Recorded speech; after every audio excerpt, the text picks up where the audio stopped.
निवडणुका येतील तेव्हा तुम्हाला इथं 3 खोल्या बांधाव्या लागतील. नगरसेवकाला कोणी हो त्याला 3 खोल्या बांधाव्या लागतील.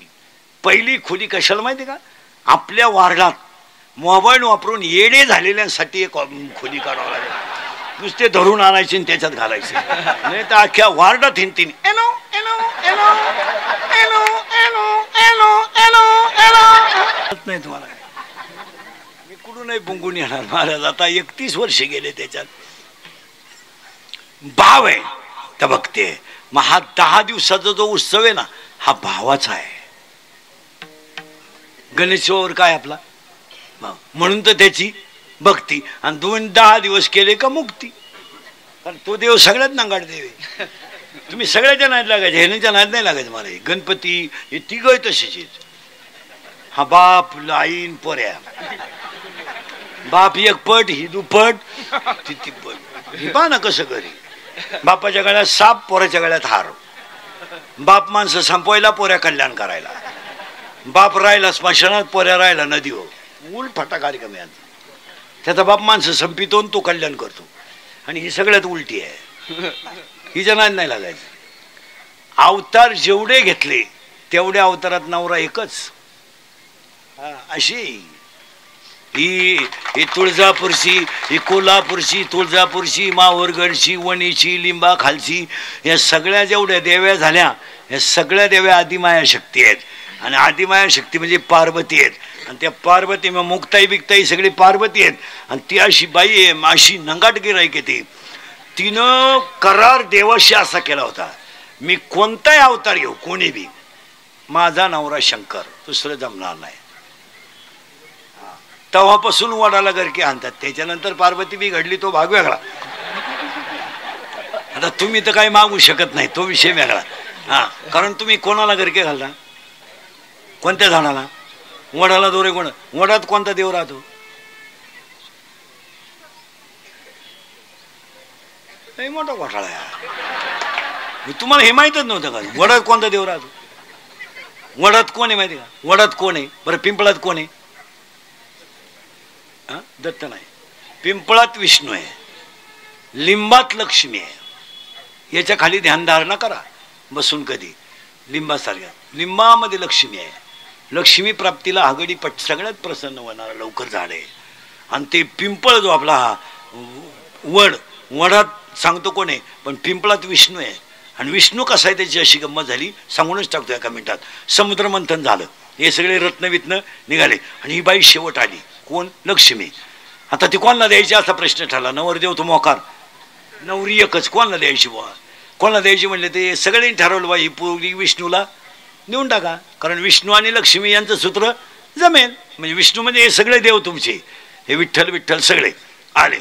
मग ती लक्ष्मीला म्हणलं लवरा करायचं का? लक्ष्मी म्हणली करीन बाई, पण माझ्या थोरल्या बहिणीचं लग्न झाल्याशिवाय नाही. आणि तिच्या थोरल्या बहिणीचं नाव आहे अवदसा. तिच्या बहिणीचं नाव काय आहे? आणि तिला महाराष्ट्रात नाही अख्ख्या जगात नवरा मिळाला. नवरी बायाजोगीच नव्हती, नवरीचं नावच अवदसा. सगळी उरफाटी. नवरी कुठे पाहिजे बरं? विष्णूची पंचायत अशी झाली, जर मी मोठ्या मेवणीचं लग्न केलं नाही लहान हातातून जाती. कारण मोठीनं करार केलाय, माझ्या मोठीचं झालं तरच. विष्णूने डोकं लावलं, नवरदेव सापडल आपल्याला बरं का, पण हे असे नाही सापडायचे. हे नोकरी बेकरीवाले नको. मग हे त्यागी बिगी बसतात ना डांगराला, याच्यातला जे एखादा फाप लावला तर जमन. ते विष्णू फिरत फिरत गेले, काही सापडलं. ते उदालक नावाचे ऋषी होते.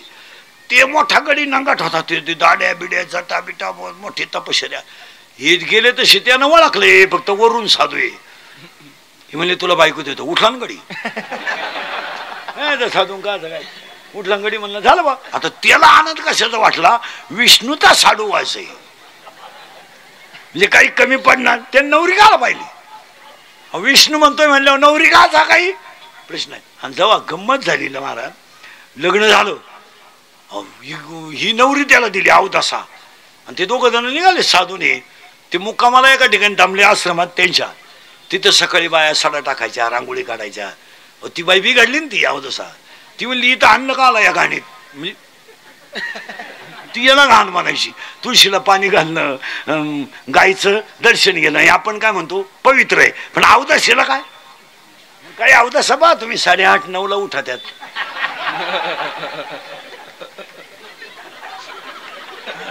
त्याला काय ते तुळसण रांगोळीन फिंगोळीन आली काय.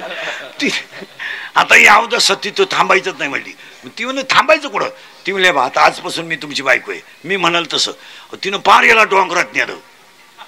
तिला म्हणलं तुला राहायचं कुठं. ती म्हणली अशा ठिकाणी राहायचं ज्या घरात सदात कचकच, ज्या घरात दारू, ज्या घरात मारामाऱ्या, मांसाहार आणि ज्या गावात नुसते लफडे, अशा गावात आपल्याला राहायचं.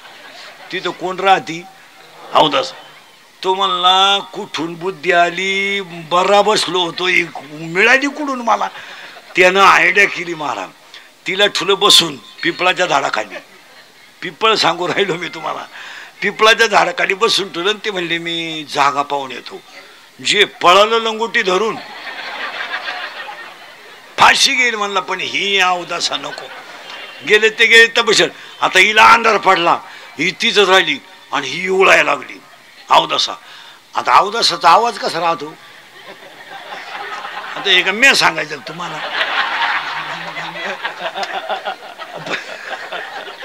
अशी मोठमोठ्यानं अवदासा वाळली. असं 80% अवदासा नवऱ्याला हेच म्हणतात.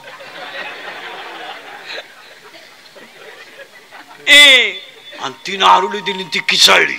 किचाळल्यानंतर लक्ष्मीला भीती वाटली. लक्ष्मीला म्हटलं माझ्या बहिणीवर संकट आलं. ती बिवणी ती लक्ष्मी लगेच म्हणली पळा पळा पळा. काय माझ्या बहिणीचं असं झालं. ते विष्णू आले. आता ही अवदासा तिने विचार करायचं पुढून कोण आलंय. नवरा तर गेला पळून, मग हा राहिला बिचारा विष्णू. आता हा जगाचा बाप. मग हिनं नाही. ती गेली म्हणलं काय आलं. म्हणले मा नवरा सोडून गेला. तू कळ काढ ना, तुम्हीच नवरा व्हा म्हणले बाई. तो म्हणला आता जमला कार्यक्रम. इकडून तिकडून इकडून लुटून दिले. ते परत गंमत इकडे झाली. ते विष्णू म्हणले थांब जरा कळ काढ. विष्णूला माहित होतं झाड कशात आहे, पिंपळाचं आहे. हे कुठं थांबेले पिंपळा. अख्खी जनता पिंपळाला काय म्हणते अशुभ आहे. तो म्हटला असं कर, मी तुझ्याजवळ राहील, तुझ्याजवळच राहील, पण झाडाच्या अंशात राहील, तुझ्यात नाही, झाडाच्या अंशात. म्हणून विष्णू पिंपळाच्या झाडात अंश रुपये नाही, कायम नाही.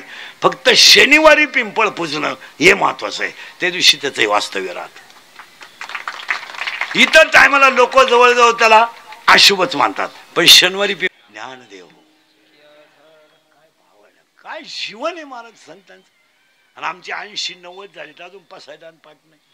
त्याचा पोरे म्हणतो माझ्या बापाची 81 करायचे आणि 10 घालून टाक ना. तो ठोतो का आलं तर काय उपयोग. काय तुझा बापा 81 झाला आणि 82 झाला तर काय त्यानं काही क्रांती केली का काही. फक्त तुला नोकरी लावलं एवढंच केलं ना. काय केलं तुझ्या बापान दुसरं. अय काय केलंय. भेंडीच्या झाडाचा कोणी खोटा वापरला का बायलाला.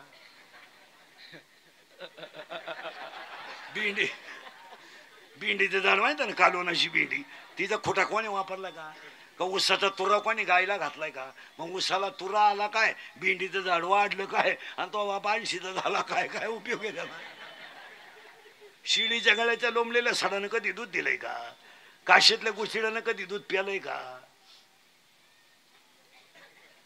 प्यालंय का. काशीतलं गुशिड कधी दूध प्यालंय का. गावातल्या बेडकानं कधी फुलाचा सुगंध घेतलाय का. तुम्हाला सुधारत मी काय म्हणतोय. गाळातल्या बेडकानं कधी फुलाचा सुगंध घेतलाय का. शिडीच्या गळ्याच्या लोंबलेले सडन कधी दूध दिलंय का. काशीतल्या गुशिड्या प्रेताला मेकअप केल्यावर प्रेत कधी उठून बसलंय का. मग उपयोग. महिला मंडळ एक प्रश्न आहे तुम्हाला. पावडर लावून गोरी झालेली जगात मला एखादी बाई दाखवा. 10 मिनिटं मी बसून घेतो, तुम्ही फक्त एवढं दाखवा मला. इन वर्ड का पावडर लावून बाई गोरी होते. आता झोंबल तुम्हाला पण सांगून टाकतो. पावडर लावायची ओवी आहे ज्ञानेश्वरीत. ओवी आहे. तुम्हाला ओव्या लागल्या ना माझ्याकडे सकाळपर्यंत घ्या. कशाची ओवी सांगतो. कारण हे 2 ग्रंथ असे आहेत महाराज. 2 हरिपाठ आणि ज्ञानेश्वरी. विश्वातल्या सगळ्या प्रश्नांची उत्तरं त्याच्यात आहे. तुमचा कोणताही प्रश्न असू द्या, कोणताही. काही माणसं म्हणतात माझी मुलगा मला हाणायला लागला. हाणणार सायास करीशी परपंच. काही माणसं म्हणतात 3 सीझन गेले बायको मिळणारच नाही भावेवीनं भक्ती.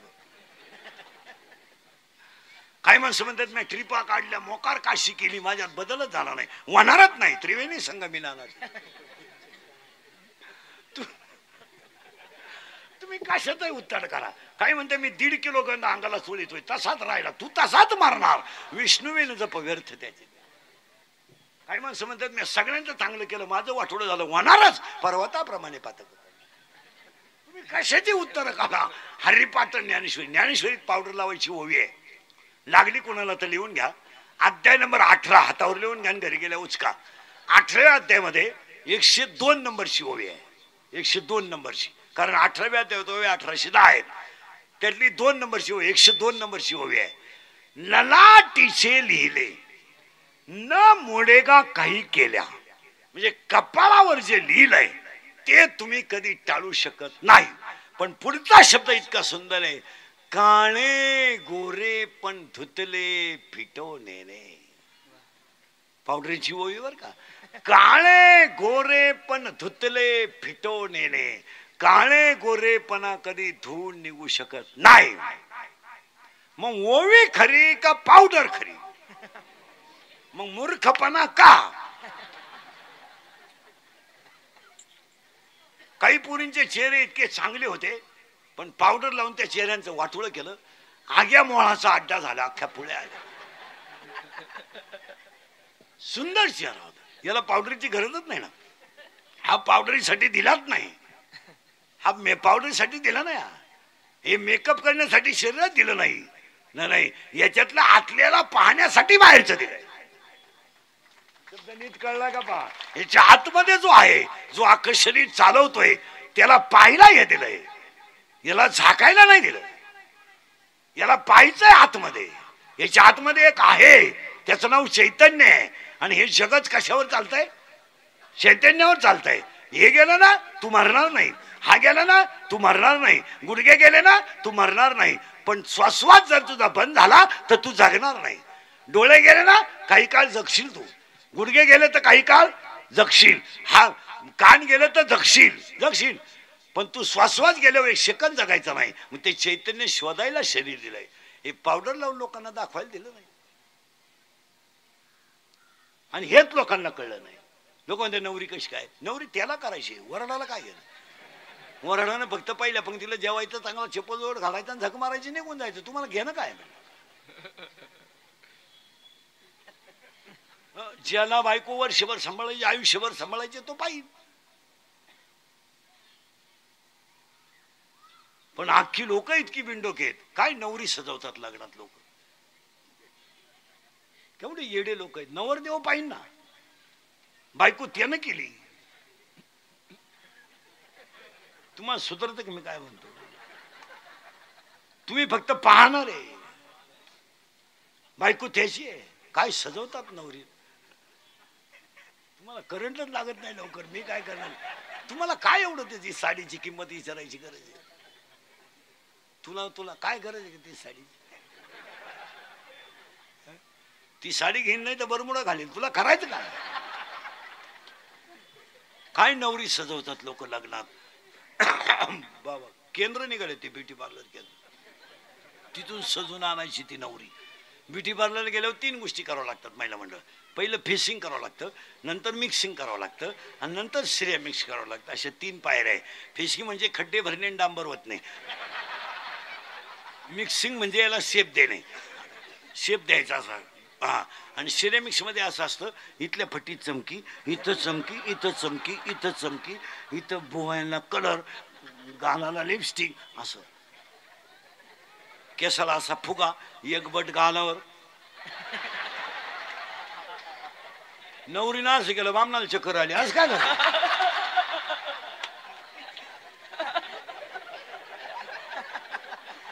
तो अंतर फाडताना गेला. नीला असं केलं ते पडलं चक्कर येऊन. आणि नव्या नवरीचं बोलणं सुद्धा किती सिस्टमॅटिक असतं. कोणत्या कॉलेजला जाते त्याचं त्यालाच माहिती. एकदम सिस्टमॅटिक बोलणार. रात ईडीच म्हणजे प्युअर ईडी. पण बोलणं एव्हा तेव्हा केव्हा. कशा वेळी टिंब ती चक्र माहिती. तिला काय टिंब बिंब कळत नाही. एव्हा तेव्हा केव्हा अय्या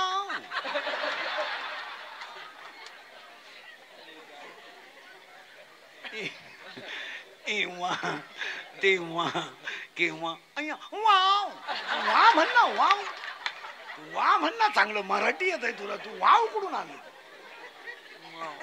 वाव अरे वा शब्द आहे तो वाव नाही काय तुम्ही बाहेरून किती जागा रे आत किंमत आहे आत किंमत आणि माणूस आतून प्रसन्न पाहिजे आतून बाहेरून काय प्रसन्न बरं बाहेरून राहिलं तर नासकच आहे बाहेरून किती पाहिलं तरी ते नासकच आहे सडणारच आहे याला काय करायचं याचा जाळाच एक दिवस होणार आहे ना याचा पण भगवंत चिंतन कसं वाया जाय नाही मग तिसरा चमत्कार सक्का भाऊच गुरु केला ज्ञानोबा आहे मी कुठे जाऊ दे ती काय काळजी करायचं नाही आणि चौथा चमत्कार आहे उशिरा आले आणि पहिल्यांदा गेले काय ज्ञानोबा आहे सगळ्यात उशिरा आले आणि सगळ्यात अगोदर गेले दादा उशिरा आले दादा नंतर गेले निवृत्ती दादा उशिरा आले उशिरा गेले मुक्ताबाईच्या अगोदर फक्त 4 वर्ष माऊली आले मुक्ताबाईचा सांभाळलं आणि एवढ्यांच्या उशिरा आले आणि एवढ्यात लवकर गेले हा विश्वातला चमत्कार आहे ज्येष्ठाचे आधी कनिष्ठाचे जाणे केले नारायण आहे उफराट उरफट झालंय जायला पाहिजे होतं ना माऊलीने नंतर पण गेल्या अगोदर मग विचारलं माऊलीला तुम्ही अगोदर का चालले काय उत्तर येणार म्हणायचं दादा मी अगोदर का चाललो सांगू मोठ्याचं जाणं लहान्याला सण होणार नाही म्हणून लहाना अगोदर जातो काय भाषा आहे दादा जर मी गेलो म्हणजे तुम्ही जर गेले आणि मी राहिलो तर तुमचं जाणंच मला सण होणार नाही मग तुमच्या अगोदर मी गेलेलं काय वाईट आहे आणि विश्वातला 5वा चमत्कार आहे समाधीला आतापर्यंत कुणाच्याच देव रडले नाही पण पांडुरंग माऊलीच्या समाधीला रडले काय जीवनात चमत्कार आहे काय ज्ञानोबरायचं जीवन आहे मला तुम्ही बारीक अभ्यास करा आता लोक हे टाळकरी पोर आहेत यांना टोपे देतात टायल देतात आम्हाला विचारतात लोक कोणत्या भाषा करू बा तुम्हाला मूळव्याध असेल तर वांग नको मूळव्याध असेल तर गवार नको पित्त असेल ऍसिडिटी असेल तर तुरीची डाळ नको मेथीची भाजी नको आम्हाला इच्छा येतात लोक ज्या लेकराला कोणीच विचारलं नाही त्या लेकराने अख्खं जग सांभाळलं काय जीवन आहे मग काय जीवन आहे म्हणून महिला मंडळ एक वाक्य आहे माझं भाऊ बहिणीला बोलू शकतो ना बोलू शकतो बहीण भावाचं ऐकू शकते ना ऐकू शकते मग मी तुमच्या भावासारखा आहे माझं आज माऊलीच्या बाबतीत एकच वाक्य ऐकायचं एकच 2च वाक्य ऐकायचे आणि ते ऐकावंच लागतील आज संध्याकाळपासून स्वयंपाक करताना बटाटे निवड कापताना वांगे कापताना गवार खुडताना किचन ओट्यापाशी मुलाला आणि मुलीला जवळ घ्या 3 जण हरिपाठ करा बस काहीच करू नका एक पुढं म्हणा एक मागं म्हणा थोडी पोरं येड्यावानी करतील पहिले 2-3 दिवस लगवेल लागली ग्रहपाटले पोरं आहेत ती त्यांना नादी लावा पण हा अनुभव जर तुम्ही आज केला सुरू आज तर आज 8 दिवसांनी तुम्ही मला फोन करून सांगा तुम्हाला 8 दिवसामध्ये असा अनुभव येईल का तुमचं पोरगच तुम्हाला म्हणेल मग मी आज हरिपाठ राहिला हा फक्त बटाटे कापतो मग असं देवळात जाण असं नाही म्हणणार मी कामात कामात बटाटे कापायचं काम चालू आहे कुकरच्या शिट्ट्या व्हायच्या आहेत मग करा आणि हा प्रयोग जर तुम्ही 1 महिना केला तर तुम्हाला सांगून टाकतो 1 महिन्याने तुम्ही मलाच फोन करून सांगा 1 महिन्याने तुम्हाला हरिपाठ करायची गरज नाही माऊलीच तुमचा हरिपाठ 5 वाजता करून जेव्हा तुम्ही किशन ओट्यापाशी जाल ना तेव्हा तुमच्या तोंडातून आपाप माऊलीचे अभंग बाहेर पडणार सुंदर ते आणि अभंग खालीवर होतील कारण आपलं चित्त थोडं चंचल आहे आपलं चित्त काय स्थिर नाही आपण किचन ओट्यापाशी जरी असलो तर मीठ टाकायचं तेल टाकायचं चित्त थोडस चंचल आहे अभंग नंबर खालीवर होतील पण हरिपाठ माऊली करणारच तुमचं काय मत आहे आणि हा प्रयोग जर केला तर 1 महिन्यामध्ये घरातलं वातावरण काय होतंय पहा थिएटर झाली आपली घरं म्हणजे थिएटर घरं राहिलीच नाही महाराज घरं फक्त भीतीने बांधल्यात नाही तर घरच राहिली नाही महाराज आणि अजून एक प्रयोग करा 30 रुपये माझ्यासाठी खर्च करा ज्ञानेश्वरी देव घरात ठेवा 8 दिवसातून तिचं फडकं धुवून काढा रोज तिला तुळशीला पाणी घालताना हळद कुंकू तुमच्यावर 1 महिन्यात माऊलीची कृपा नाही झाली तरी चालेल, मग भेटा आपल्याला. अजून ग्रंथांमधली ताकद जशीच्या. आता हे बिचारे आहेत, मी मागं आलो तेव्हा हे देवीचं मंदिर नव्हतं. पहा बरं, देवाची कृपा होत नाही का? त्या बाजूने भगवान शंकर आहे, या बाजूने आदिमाया शक्ती आहे. इथल्याच मंडळाने यांच्याच खिशातल्या पैशाने भगवान शंकराने आदिमायेचं मंदिर करून घेतलं का नाही? तुम्ही अभ्यास करा, घेतलं का नाही? ती कृपा कोणाची आहे? भगवान शंकराची आहे. आदिमाईचं मंदिर असावं. देणाऱ्यांना बुद्धी भगवान शंकराने दिली, मंडळाला एकत्र येण्याची ताकद दिली, आणि एक क्रांती झाली ना. कुणाचे पैसे घेतले नाहीत, कुणा पुढं वाकायचं काही कारण नाही, आपलं मंदिर झालं. आणि तुम्ही ज्यांनी मंदिराला मदत केली, आणि ज्यांनी मंदिराला मदत केली, आणि ज्यांनी मंदिराचं काम पाहिलं, त्यांनी मायासमोर कबूल व्हावं. मंदिर बांधल्यापासून तुमचं चांगलं झालंय का नाही? तुम्ही कधी वागा, चांगलं वागणाराचं वाईट होणारच नाही. जग पिसाळू द्या, जगाचा विषय सोडा, जग येते. हे त्याचं नाव काय आहे? जग आहे. त्याला काय, ज्यानं रुपया दिला ना तो भुकणारच आहे, त्याचा काय विषय? आणि तो भुकलेला किंमत देणं आपला गाढवपणा आहे, त्याचा तो धंदा आहे. त्यानं कधी रुपया दिला नाही, देवी पैशी कधी आला नाही, येणारच नाही. हो, रामापुढं कुठं भूत येत असतं का?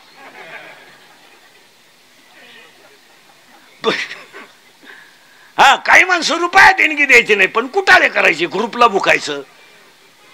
आणि ग्रुपला कोण भुकतं माहिती का? ज्याची तोंडावर बोलायची लायकी नाही तोच भुकतो.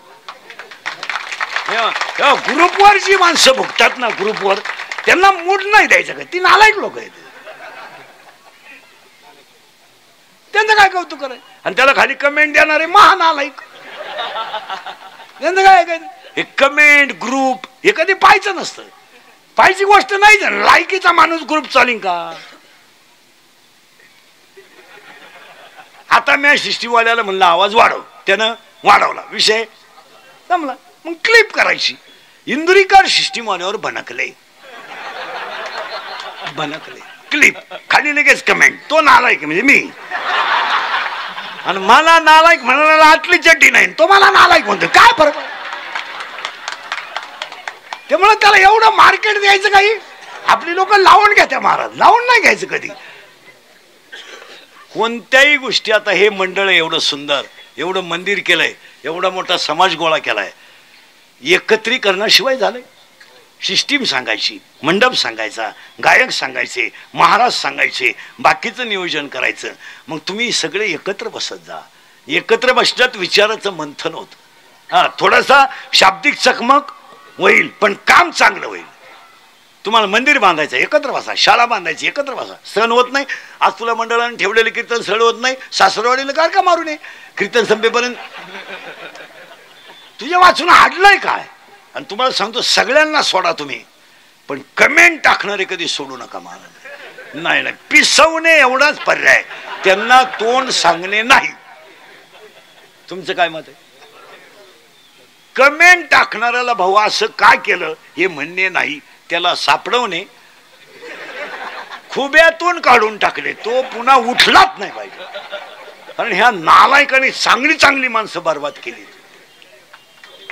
हसणं नाही, हसणं नाही. महाराष्ट्रातलं पोलीस खातं सांगेल खुनापर्यंत कमेंट गेल्या.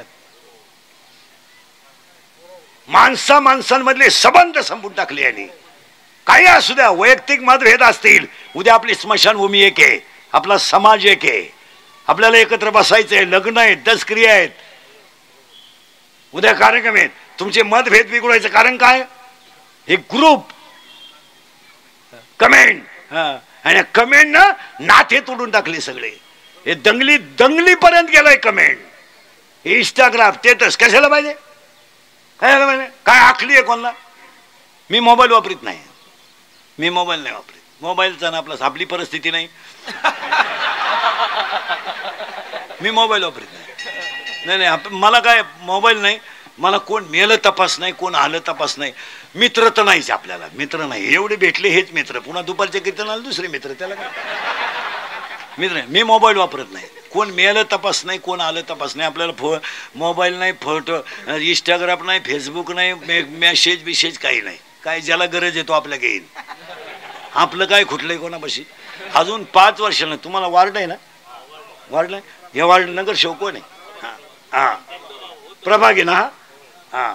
आता तुम्हाला निवडणुका येतील तेव्हा तुम्हाला इथं 3 खोल्या बांधाव्या लागतील. नगरसेवकाला कोणी हो त्याला 3 खोल्या बांधाव्या लागतील. पहिली खोली कशाला माहिती का? आपल्या वार्डात मोबाईल वापरून येडे झालेल्यांसाठी एक खोली काढावं लागेल. नुसते धरून आणायचे आणि त्याच्यात घालायचे, नाही तर अख्ख्या वार्डात हिंडतील. एनो एनो एनो एनो एनो एनो एनो एनो. खरंय का खोटं आहे बोला? ए पोरांनो, खरंय का खोटं आहे? ते पहा. एनो एनो एनो एनो एनो एनो एनो. एक खोली. दुसऱ्या खोलीत एक मशीन बसवायचं आणि त्या मशीनमध्ये एक इंजेक्शन आणायचं. त्या इंजेक्शनाला नाव द्यायचं आनंद. कारण ह्याच्याकडून आनंदच गेलाय. आनंद नाही राहिला लोकांना. माझ्या माहितीनुसार तुम्ही 6 महिन्यातून आज हसले असते. हसेलच नाही लोक. दरिद्री आई जाऊ खटा 2-4 ठेवून आनंद. आणि मग सकाळी चहा झाला का टुचून आणायचा म्हातारा आनंदाचं इंजेक्शन. मग म्हातारा दिवसभर मग म्हातारी टुचून आणायची. खरं आहे का खोटं?